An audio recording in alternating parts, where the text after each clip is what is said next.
Hello, traders. FX Pip Collector here. Today is Tuesday, April 8th, and this is my PM recap for gold. If you haven't done so yet, definitely do check out my free Discord setup, which is linked down here in the corner. And also, don't forget to take a look at my website, fxpipcollector.com. So, anyways, gold is going down pretty strong right now. Now, this is one of those tougher situations because this is what I would consider a perfect five ways down right here. So, I would think that this would be a complete wave A. I would also think that now we would likely make a crutch into the whole move down, like a wave B, possibly going up to a pretty high percentage of this move down.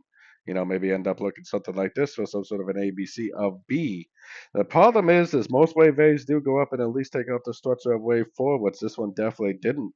It ended up making a lower high, a lower high, a lower high.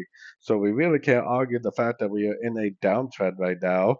I have my Fibonacci retracement on this move up right here because if it does make a nice engulfing turn at a fib level, I probably would take it as a long, probably expecting it to go up to make a wave C of wave B, which would be a nice trade. But the problem is since it never broke structure and it is definitely lower highs, I would be very cautious with my longs. I wouldn't go long unless I saw a convincing turn at a Fibonacci level because it could just keep on pushing down. There's nothing telling us that it's going to go up yet. Keep an eye out for a higher low, but so far, no signs of one forming. So anyways, don't forget to like and subscribe. And as always, thank you for watching and happy trading.